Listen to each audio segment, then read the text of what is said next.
In this video, I'll show you how to create an automated invoice generation workflow in QuickBooks Online. First, log into QuickBooks Online and open your company. Next, go to Settings and select Recurring Transactions. Click New and choose Invoice. Now, select Scheduled and choose the customer, products, or services you want to include. After that, set the invoice frequency, start date, and end date if needed. Choose whether QuickBooks should automatically create and send each invoice or create it for you to review first.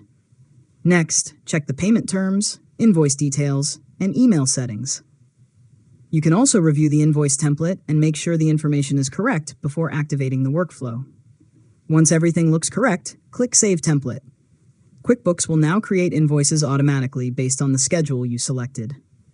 Finally, open Recurring Transactions to review the template and make sure the status is active. And that's it. You've successfully learned how to create an automated invoice generation workflow in QuickBooks Online. If you found this tutorial helpful, make sure to subscribe to Learn Mode Lab for more tutorials.